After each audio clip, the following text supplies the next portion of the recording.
Ils veulent pas des boards où on vient relever les compteurs, ils veulent des boards où on leur apporte des solutions. Bienvenue sur le podcast Yaniro. Je m'appelle Alexis Eve et 2 fois par mois, je vais à la rencontre d'entrepreneurs qui choisissent, le temps d'une discussion, de retirer leur costume de super-héros pour parler avec leur cœur de Jedi. Là où les super-héros de l'entrepreneuriat sont infaillibles, les Jedi doutent, se trompent et bravent les 1000 turbulences de l'aventure entrepreneuriale. Donc on a décidé de partir d'une feuille blanche, d'aller voir nos clients. Yaniro, ce n'est pas qu'un podcast. En effet, nous organisons régulièrement des ateliers gratuits dédiés à l'impact de l'humain sur la croissance en start-up. Comment ne pas se faire bouffer par sa start-up ? Que faire si mon associé vient de Mars alors que je viens de Vénus ? Si ces sujets vous parlent, alors rendez-vous sur www.yaniro.co/events EVENTS pour assister au prochain événement. C'est le meilleur moyen pour aller plus loin, tout simplement. Et comme une start-up, comprendre leurs besoins et de leur proposer une offre. Je vous donne donc rendez-vous en vrai pour un prochain atelier Yaniro. Et en attendant, vous laisse avec ce nouvel épisode du podcast. Bonne écoute. Pierre-Éric, bonjour. Bonjour Alexis. On a le plaisir d'être chez vous. Là, on est chez Daphni. Et pour tout te dire, c'est la première fois que je rentre chez vous, alors que je vous ai quand même beaucoup vu. En tout cas, j'ai beaucoup vu votre devanture en passant dans le quartier. Et puis, alors, pour ceux qui se posent la question, c'est tout aussi joli à l'intérieur qu'à l'extérieur. Donc aujourd'hui, c'est un épisode un petit peu particulier du podcast Yaniro. Parce que comme vous le savez, on interviewe, on rencontre beaucoup d'entrepreneurs. Et même si tu as une vaste expérience dans le milieu de l'entrepreneuriat, tu es ici en ta qualité d'investisseur et de fondateur de Daphni. Et peut-être avant qu'on commence et qu'on voit pourquoi est-ce qu'on aura grand plaisir à t'entendre aujourd'hui, est-ce que tu peux rappeler à ceux qui nous écoutent comment est-ce que tu présentes Daphni maintenant ? Parce que je pense que Daphni c'est très très bien identifié dans l'écosystème, mais c'est aussi probablement un pitch qui évolue beaucoup dans le temps. Alors, la réponse va être longue. En fait, Daphni, c'est parti d'un constat qui est le suivant. On investit dans le digital, mais on n'est pas du tout digitalisé. On donne beaucoup de leçons et finalement, on s'applique assez peu de leçons. Et à un moment donné, on trouvait qu'on était trop en contradiction entre ce qu'on racontait et ce qu'on faisait réellement au sein de nos organisations. Donc, on a décidé de partir d'une feuille blanche, d'aller voir nos clients, qui sont de deux natures. On a des investisseurs et des entrepreneurs. Et comme une start-up, comprendre leurs besoins et essayer de leur proposer une offre qui répond à leurs besoins. Alors, sur la partie investisseur, ça t'intéresse probablement moins, mais en tout cas, ils étaient en attente de fonds beaucoup plus transparents. Ils avaient l'habitude d'investir dans des black box et ils voulaient avoir accès à l'information de manière générale de façon beaucoup plus ouverte.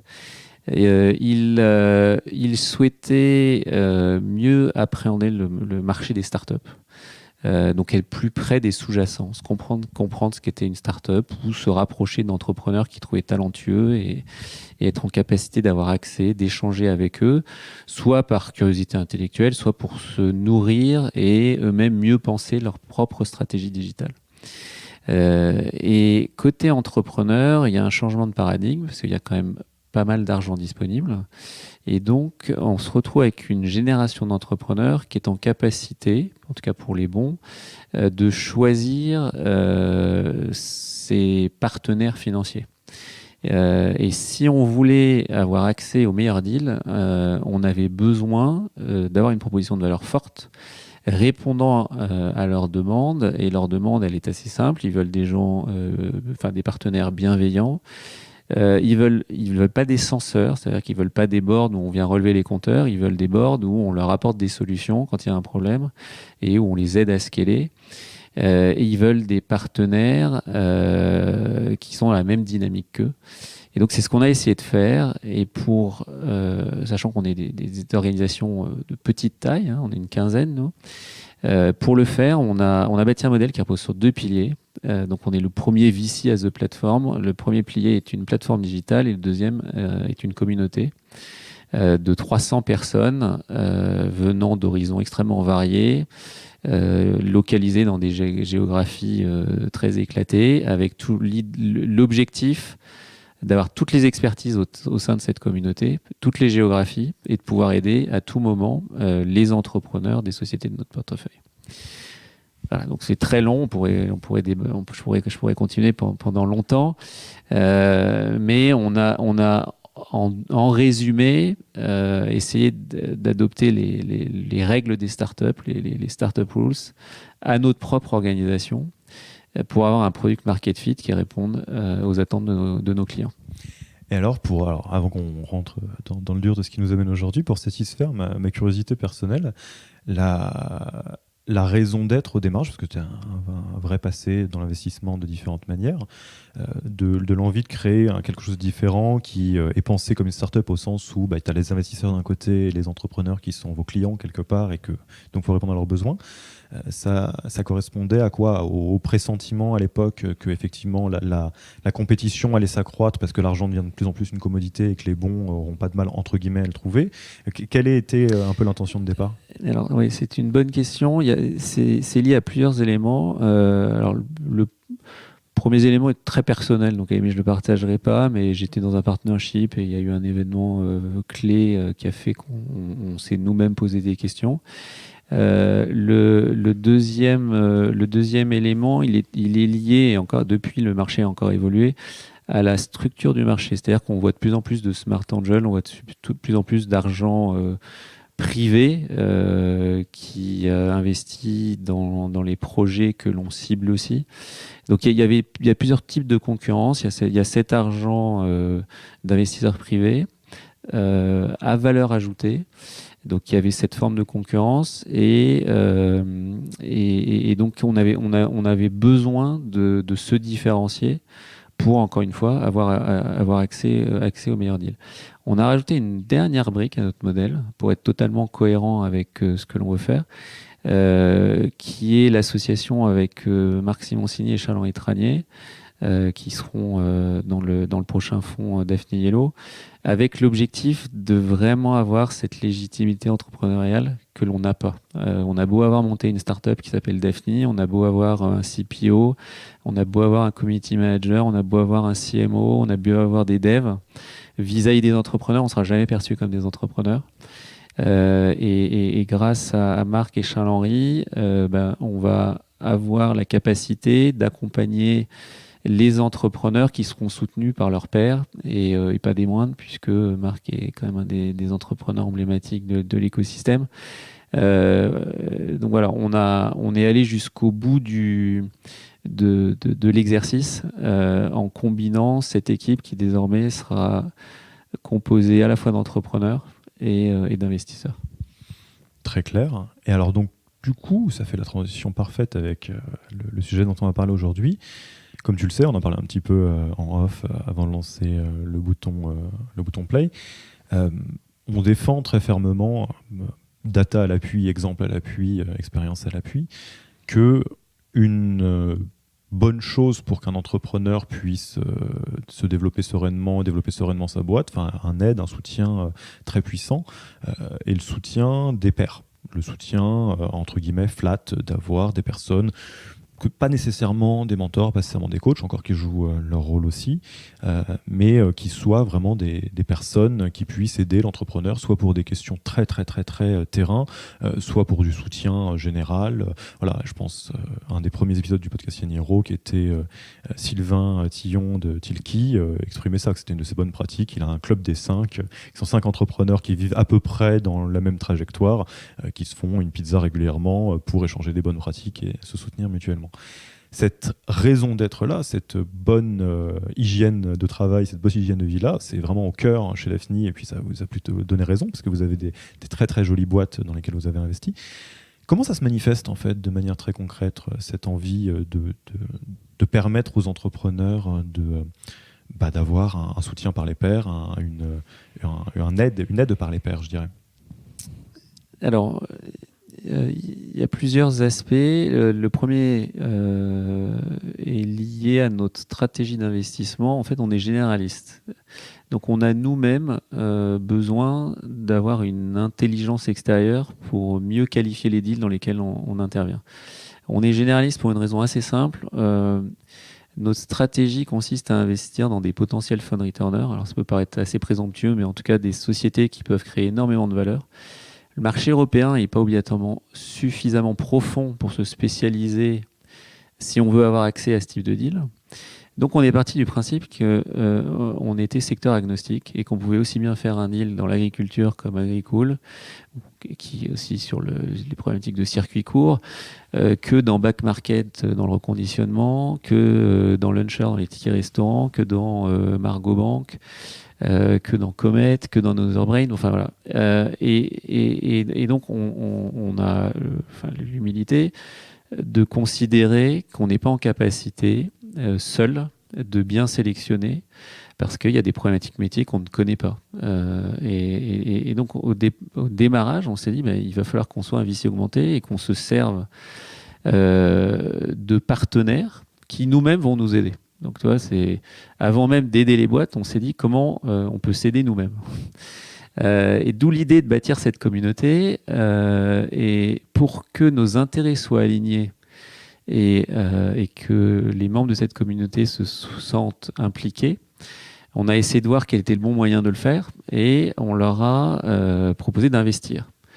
Ce qu'ils ont fait, donc on a une base d'investisseurs qui est assez large, qui compose une grande partie de la communauté. Et pour des domaines où on n'avait pas d'experts investisseurs, on a fait quelques exceptions pour aller chercher une intelligence extérieure forte sur des sujets très particuliers. Je pense à quelqu'un qui est chez Samsung, spécialiste de l'IA. Je pense à un vigneron. Donc, ils ne sont pas évidemment des gens qui ont investi, mais qui nous aident au quotidien parce qu'ils sont curieux et ils le font de manière désintéressée. Et le bénéfice qu'ils y trouvent, c'est de pouvoir échanger avec nous et se nourrir de toutes les tendances, de tous les projets que l'on voit. Donc ça, c'est en amont. Et en aval, toute cette communauté, elle est à la fois dans une logique de transmettre et elle est aussi dans une logique de se nourrir. Tu parlais de curiosité. C'est vrai que c'est un facteur de succès quand on a les chakras ouverts et qu'on est curieux et qu'on n'a pas de dogme et qu'on n'a pas de certitude. On va plus vite parce qu'on apprend. Et comme on est dans un marché qui évolue très, très rapidement, on a besoin de se nourrir, on a besoin de polliniser, on a besoin de cross-fertiliser. Et c'est ce qu'on a cherché à faire avec cette communauté. C'est-à-dire que ce n'est pas du bilatéral, c'est du multilatéral. C'est de dire comment on profite tous ensemble de nos expériences, nos expertises pour aider les boîtes à scaler et les aider à répondre à des problèmes auxquels elles font face. Qui ne manqueront pas d'arriver. Alors qui arrivent en permanence. Enfin, c'est le propre de toute start-up. D'ailleurs, on est les premiers à l'avoir expérimenté. Quand on a développé notre plateforme digitale, on a fait toutes les erreurs d'une start-up. Pourtant, on était plutôt, comme quoi c'est les cordonniers les plus mal chaussés. Mais voilà, chacun passe par une courbe d'apprentissage. Et quand on l'a pas fait, alors nous, on a corrigé le tir dans des espaces très courts. On a mandaté on a pris un full stack pendant 15 jours, et puis on a pris une agence pendant les 15 jours suivants, et puis on s'est dit, non, faut le faire en interne. Donc voilà, on est allé vite, et c'est ce qu'il faut faire. On est obligé d'aller vite dans notre écosystème. Ça a dû vous faire moitié sourire, moitié très très peu sourire quand vous vous êtes rendu compte, après tout le passé d'investisseur, d'avoir vu tout un tas de situations à plein de moments, que vous tombiez dans les mêmes cas de figure que Oui, mais on tombait dans les mêmes travers liés aux moyens. C'est-à-dire que voilà, fallait qu'on le fasse de manière frugale. Et on a essayé de le faire. Et en fait, c'est comme tout. Si on veut bien le faire, il y a un moment donné, il faut investir. Et alors, le profil des membres de cette communauté, 300 personnes, c'est ce que tu disais. Ouais. Ça s'est stabilisé à peu près ou c'est en constante expansion? Non, c'est à peu près le plafond, c'est autour de 300 personnes. C'est quel profil? C'est essentiellement des entrepreneurs qui sont aussi business angel en partie? Alors oui, il y a 4 grands groupes. On a les investisseurs institutionnels. On a des corporates qui sont également nos investisseurs. On a des personnes physiques générales, donc entrepreneurs, qui ont réussi dans le digital, mais pas uniquement. Et puis on a des experts très spécifiques, donc comme je le disais, sur l'IA, la food, la logistique. Voilà. Sur chaque verticale, on va essayer d'avoir un profil qui est expert dans ces domaines et qui sont des domaines dans lesquels on investit. J'espère que votre vigneron nous écoutera pour qu'il se sente mis en avant. Il fait du très bon chablis pour ceux qui aiment le chablis. Et alors du coup, moi, ce qui m'intéresse, c'est effectivement, c'est un présupposé qui est très fort. Moi, j'aime le réalisme de se dire qu'au démarrage, il y avait une logique de due diligence, en fait, de pouvoir sélectionner, auditer, avoir un avis sur différents dossiers qui rentrent par la puissance de la communauté, et après de se dire, bon, la communauté est là, autant qu'elle serve aussi.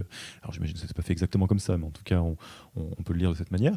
Comment est-ce que les entrepreneurs réagissent à ça? Parce qu'effectivement, c'est une proposition de valeur qui est rare, sinon unique, en tout cas, qui a été très précurseur dans l'écosystème français de l'investissement auprès des entrepreneurs. Comment ils ont réagi quand ils vous ont dit, bah voilà, évidemment, on va mettre X contre Y en equity, mais by the way, on a tel asset, telle communauté, l'outil qui l'apporte, bénéficiez-en.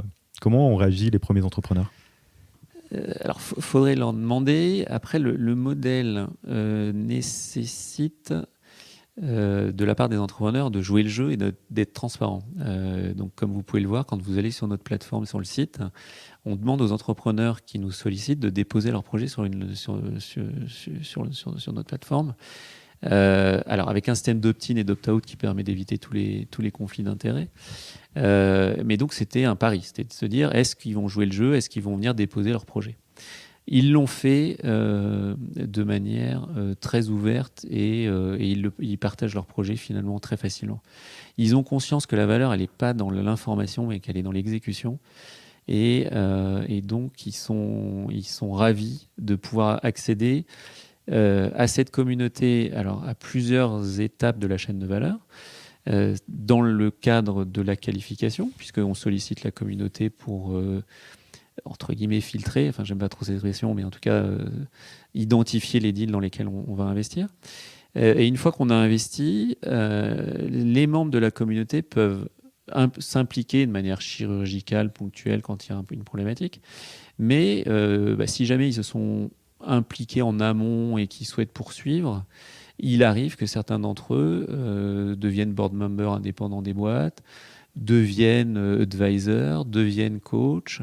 Donc si on prend les 30 sociétés du portefeuille, dans quasiment chacune d'entre elles, on a un membre de la communauté qui, à un moment donné ou de manière plus récurrente, joue un rôle assez structurant auprès de l'entrepreneur. Et les membres peuvent changer au cours du temps. C'est-à-dire que je pense à Agricool, on a un membre de la communauté, ancien DG d'Innocent, qui a été au board pendant un certain temps. Et puis maintenant que les sujets, que la boîte scale deviennent d'une autre nature, on a d'autres profils de board members indépendants pour le coup, qui sont on board. Et comment vous y prenez de manière très pragmatique pour faciliter, favoriser, rendre habituel l'accès à cette valeur-là pour les boîtes dans lesquelles vous investissez? Alors il y a la plateforme, donc on a digitalisé les process et pour ceux qui ne connaissent pas l'app, ça se présente comme un réseau social. En fait, c'est entre un Facebook et un AngelList, parce que j'ai oublié de mentionner, mais on offre aussi la capacité à tous les membres de la communauté de co-investir à nos côtés quand on fait un deal. Et on le fait de manière quasi automatisée à partir de l'app.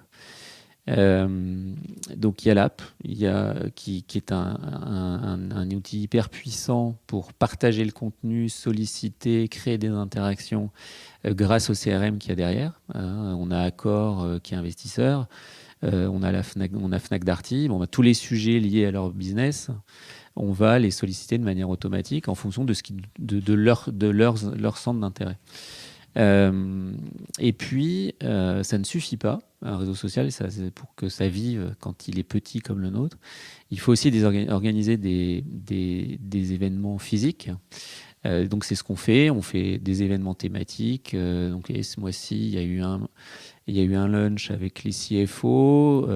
Il y a Marc Simoncini, Alexandre Lebrun, ancien de Facebook, CEO de Nabla, Bruno Maisonnier d'Another Brain et Thibaut Revel de Clipperton qui sont venus parler de la consolidation et des opérations de fusion-acquisition à tous nos entrepreneurs.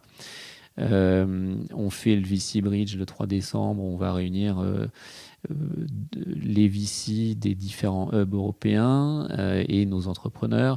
Donc voilà, on fait des événements en permanence et on a Aurélie, notre community manager, qui connaît les attentes à la fois des membres de notre communauté et de nos entrepreneurs et qui crée les bonnes rencontres pour permettre de délivrer notre promesse et notre proposition de valeur.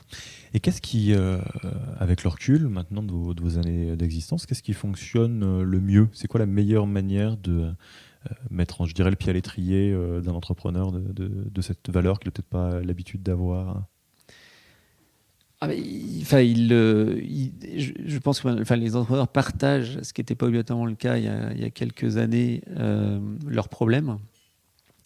Et donc, c'est à nous de leur apporter la réponse qui est adaptée à leurs problèmes.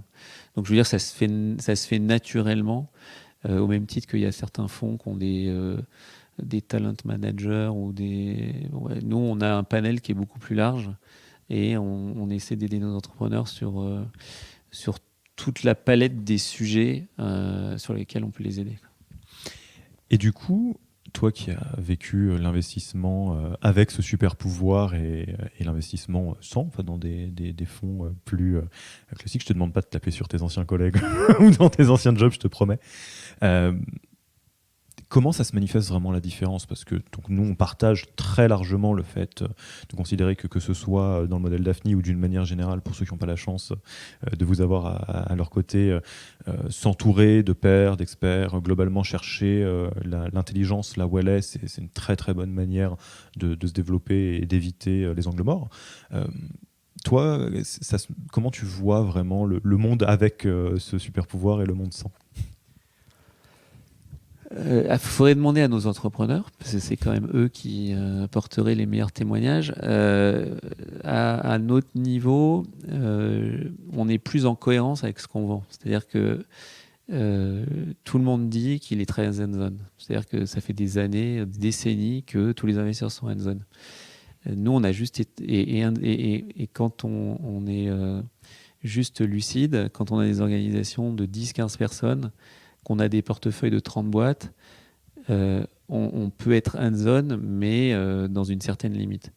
Bon, nous, grâce à ce modèle augmenté, on est hands-on et on le prouve, et on n'est pas seul. C'est-à-dire qu'on a 300 personnes en périphérie qui le sont à nos côtés, avec des intérêts alignés et l'objectif de créer de la valeur tous ensemble.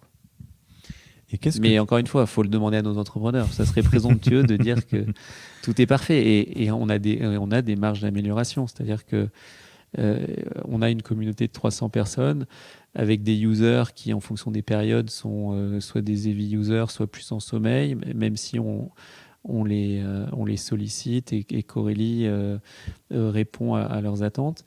Voilà, c'est un travail de tous les instants. Oui, alors pour avoir un peu passer de temps là-dessus, sur différents sujets, effectivement, pour ceux qui se posent la question, communauté sans community manager, ça marche quand même beaucoup moins bien. Donc c'est Aurélie, votre community manager? Exactement. Donc, du bon travail, et puis je sais que c'est pas facile tous les jours. J'aimerais revenir sur le projet dont tu parlais, le projet Daphni Yellow. Je vois que vous mettez l'accent sur le fait que les entrepreneurs accompagnent les entrepreneurs. Tiens, voilà, vous ne voyez pas parce que c'est audio, mais j'ai des flyers Daphni Yellow. Il y a marqué confidentiel en bas à droite. Je te laisserai gérer le niveau de confidentialité. Ce qui m'intéresse, c'est dans l'angle, la discussion qu'on est en train d'avoir, c'est comment dire, la croyance, ou en tout cas l'hypothèse qui est très très très répandue que globalement, sur certains sujets, les entrepreneurs sont les meilleures personnes pour accompagner les entrepreneurs, que ce soit vrai ou pas, que ce soit du ressenti ou pas, de la confiance réciproque ou pas. Comment tout ça et d'autres questions encore, ont donné naissance à l'intention donc, de lancer Daphni Yellow de votre côté? C'est quoi l'envie, la raison d'être de ce mouvement chez vous? Tu l'as dit, c'est-à-dire que pour bien accompagner les boîtes, il faut à la fois cette légitimité entrepreneuriale, Et il faut une expertise sectorielle. C'est-à-dire qu'on est sur des sujets qui sont de plus en plus complexes. Et quand on disrupte le marché de la food, le marché de la logistique, le marché du transport, c'est bien à un moment donné d'avoir le recul et la connaissance du secteur pour avoir une valeur ajoutée que des financiers n'auront pas. On a une valeur ajoutée, mais qui prend une autre forme. Et je pense que c'est un peu toute parfois la difficulté au sein des boards. C'est-à-dire que quand on se retrouve avec un board où il y a 5 VC autour de la table, avec tous un avis, sans toujours avoir la légitimité d'avoir cet avis, je pense que l'entrepreneur, dans certains cas, il peut perdre du temps. Et il y a des entrepreneurs qui le disent. Hein. C'est-à-dire que ils ont le sentiment que ils ont un parterre d'ego, mais pas obligatoirement un parterre de gens qui sont là pour les accompagner de manière hyper constructive. Donc nous, on a essayé de casser ça. Dans un premier temps, en faisant venir des board members indépendants, je prends l'exemple parce que Jérôme est incroyable, on a fait le deal Pazzi. Au sein du board, il y a Jérôme Tafani qui est le patron de Burger King. Donc Pazzi, c'est un pizza robot qui ouvre aujourd'hui à Val d'Europe et qui permet de faire de la restauration rapide autour de la pizza de manière totalement automatisée. Ouais, Jérôme, il a apporté énormément de connaissances sur comment on exploite un restaurant, quels sont les bons business models, enfin, plein d'éléments qu'on ne connaissait pas obligatoirement. Alors vous allez me dire que c'est du bon sens et que c'est comme ça dans toutes les startups.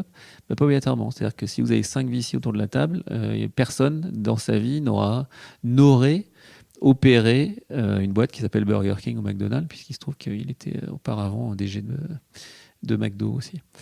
Et ça, on le fait dans toutes les boîtes. C'est-à-dire qu'on est aussi dans Margot Bank avec Jean-Daniel Guyot. On a Gilles Denoyel, qui est l'ancien patron de Dexia et qui est l'actuel patron de Dexia et l'ancien patron d'HSBC. Donc voilà, ils ont cette expertise-là qu'on ne retrouve pas toujours et c'est fondamental. Et maintenant, avec Marc et Charles-Henri, sur des sujets hyper opérationnels, on pourra tacler des problèmes et aider les entrepreneurs de manière hyper concrète. Donc nous, on le faisait, mais encore une fois, on est lucide. On n'a pas toujours la légitimité pour aller aussi vite que ce qu'on voudrait quand on fait des recommandations basées sur les X business case qu'on a vus au travers on a fait 112 investissements depuis qu'on est sur le marché. Donc voilà un peu le complément que ça va nous offrir. Et dans ton ressenti, que ce soit toi, parce que je mets quand même un discours qui est plein d'humilité, de dire à un moment donné, si on va apporter plus de valeur aux entrepreneurs sur certains sujets, peut-être qu'il y aura meilleur que nous, ou en tout cas peut-être qu'il y aura perçu comme meilleur que nous. C'est là où je vais essayer d'un peu de t'emmener. C'est quoi la pièce, entre guillemets, qui était à rajouter dans le puzzle ? Est-ce que c'était plus quelque chose de l'ordre d'une expertise très verticale sur certains sujets ? Tu nous donnais l'exemple du patron donc, de Burger King, ancien DG de McDonald's, qui fatalement a une connaissance de l'ensemble des problématiques de ces sujets-là qui est verticalement très, très bonne. Est-ce que c'est ça qui manquait et qui est donc une très grande valeur, ou est-ce que c'est quelque chose qui est de l'ordre du parcours obligé de l'entrepreneur qui a vécu passer de 0 à 1, de 1 à 10, de 10 à X, et donc sur des sujets effectivement de structure, de croissance, de crise de croissance, d'ouverture de pays. Est-ce que c'est plutôt vertical ou est-ce que c'est plutôt culturel, postural, je dirais, ou autre chose ? Non, le vertical, on y répond à travers ces experts comme Jérôme ou d'autres. Et là, on est sur l'horizontal et sur toute la courbe d'apprentissage. Nous, notre argent, il sert à recruter des gens, à payer des locaux et à former des entrepreneurs. Les primo-entrepreneurs, ils ne connaissent pas le cycle, ils n'ont pas tout vécu. Et donc, inéluctablement, il y a un moment donné où notre argent, elle sert à payer leur courbe d'apprentissage. Et on l'assume, c'est la vie. Sauf que c'est des entrepreneurs qui ont plein d'ambition, qui sont talentueux, donc ils ont plein d'autres qualités, mais il y a un moment donné, ils ne savent pas tout. Donc notre argent, on sait qu'il sert à les former. L'idée, c'est d'accélérer et de réduire au maximum cette courbe d'apprentissage Et grâce encore une fois, hein, cette combinaison au sein de l'équipe, on sera mieux outillé de notre point de vue pour le faire. Et c'est pas probablement pour rien que tous les fonds emblématiques anglo-saxons ont été montés par des entrepreneurs. C'est-à-dire qu'on est quand même une anomalie. Alors c'est moins vrai, mais en Europe, il y a historiquement, les fonds sont des spin-offs de banques, mais ce ne sont pas des entités créées de toutes pièces par des entrepreneurs comme peuvent l'être les fonds anglais qu'on connaît, Atomico, Belderton, Index et d'autres, et tous les fonds US. Vous prenez Andreessen Horowitz, Funders Fund, Benchmark, Sequoia, ils ont tous ont été montés soit en partie, soit en totalité par des entrepreneurs. Et alors, fort de Pas, et le dernier point, je t'interromps, mais pardon, vas-y. c'est voilà, pour sourcer des deals, tu le disais, les entrepreneurs veulent être accompagnés par leurs pairs, et s'ils veulent être accompagnés par leurs pairs, c'est qu'au niveau du sourcing, ils vont privilégier des fonds comme les nôtres, ou en amont, au moment de leur amorçage, des super angels ou des angels. Oui, effectivement. Je vous renvoie à l'épisode de Captain Contrat de Maxime qui parlait un petit peu de ça, de dire que au-delà de voir l'investissement, les levées de fonds comme un levier de croissance, il faut voir qui est derrière et quel impact ça va avoir sur la trajectoire, qui revient à l'alignement des intérêts, mais aussi à l'alignement des intentions, évidemment, que lever auprès d'institutionnels entre guillemets classiques, c'est pas pareil que d'un club de BA, etc., etc. Sur ce sujet de la valeur des pairs, de la communauté, alors c'est très intéressant parce que toi, tu as vécu donc l'avant, après, donc avant Daphni, après Daphni, et puis ce qui a bien marché avec Daphni, les sujets sur lesquels tu t'es dit on peut encore un peu muscler le jeu. Si on pense aux entrepreneurs qui nous écoutent, qui ne sont donc pas accompagnés par Daphni et qui sont quelque part sur la trajectoire de l'entrepreneur et qui sont là désormais convaincus de se dire ok, peut-être qu'il faut que je passe plus de temps avec des pairs, peut-être qu'il faut que je passe plus de temps auprès d'entrepreneurs aguerris autant que possible pour bénéficier tout ou partie de cette valeur, parce que c'est un peu votre apport de valeur. Qu'est-ce que tu as envie de leur dire? Qu'est-ce que tu pourrais sinon leur conseiller, en tout cas leur proposer comme piste actionnable qui te semble réaliste pour rentrer dans ce jeu-là de l'ouverture de chakra, comme on le disait au démarrage? Je l'ai dit, hein, il faut passer son temps à se nourrir. Et le rôle de l'entrepreneur, c'est de collecter de l'information, collecter des conseils et faire la synthèse et décider. C'est-à-dire qu'il ne faut pas passer son temps à partager. Il y a un moment donné où il doit décider. Et donc, il doit décider vite une fois qu'il s'est fait une religion sur ce qu'il faut faire. Mais en amont, c'est fondamental de se nourrir. Et moi, j'ai investi dans Allociné et Musiwave qui m'ont marqué parce que ils se présentaient comme ça, hein, Jean-David Allociné et Gilles Babinet Musiwave étaient autodidactes. C'est-à-dire qu'ils se présentent et ils se revendiquent comme autodidactes.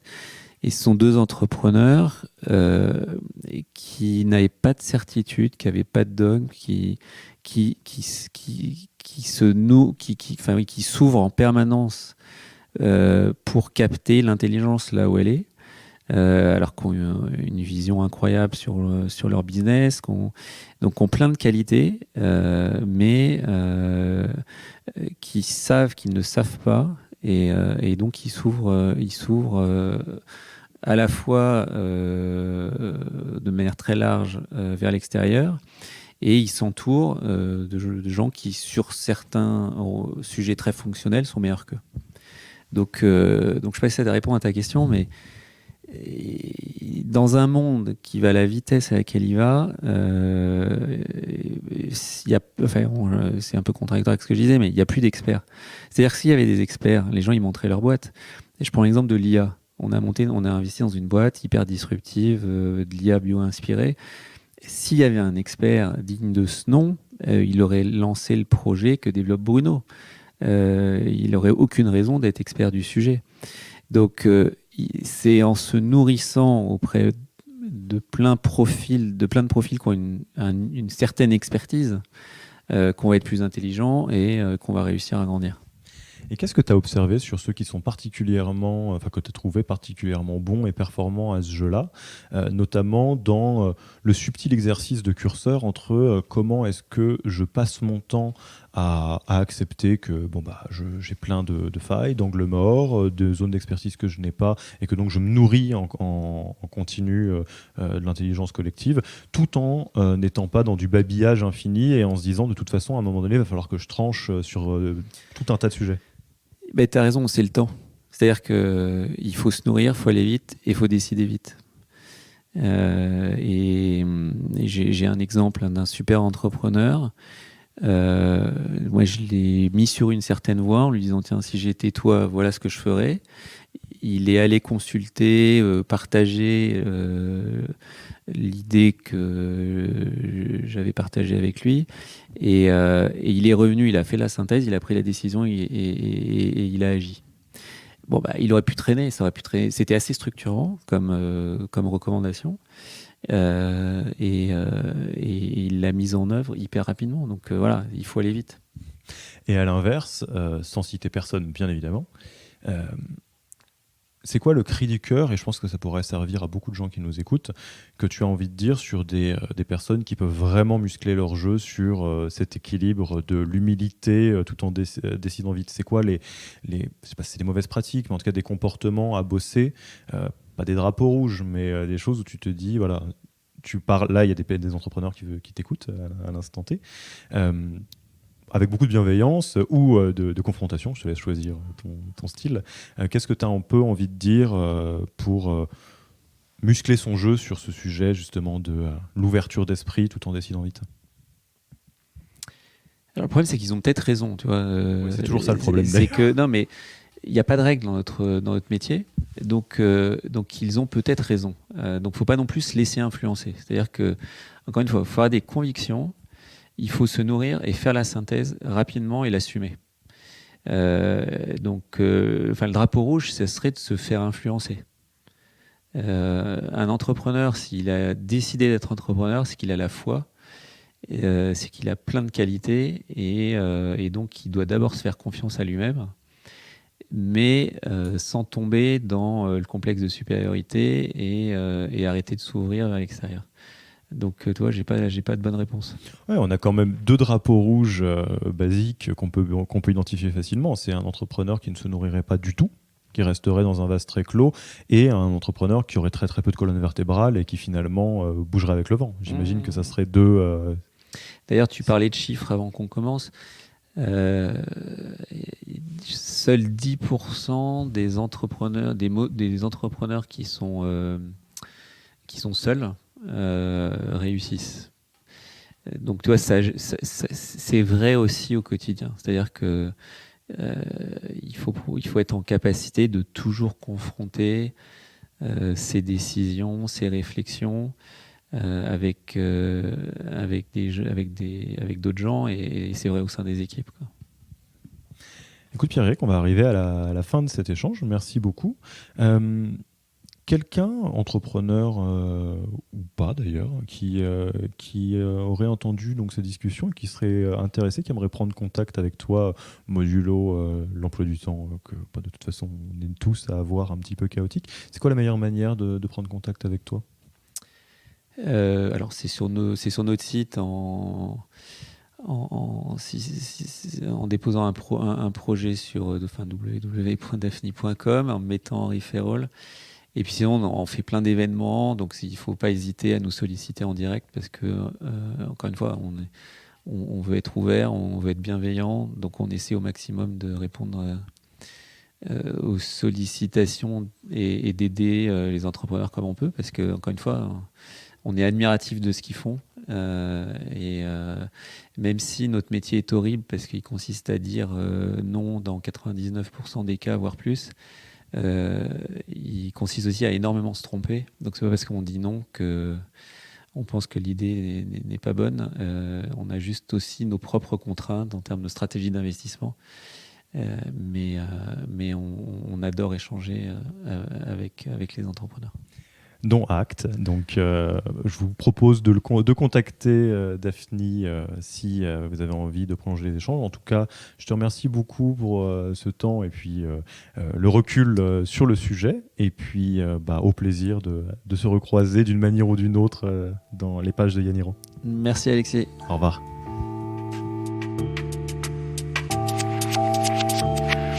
Merci d'avoir écouté cet épisode. Si ça vous a plu et que vous ne voulez rater aucun nouvel épisode, le plus simple est de vous inscrire sur la newsletter Yaniro sur www.yaniro.co.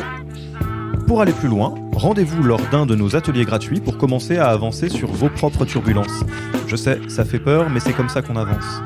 On vous attend avec impatience sur www.yaniro.co/events, EVENTS, et à dans 2 semaines pour le prochain épisode.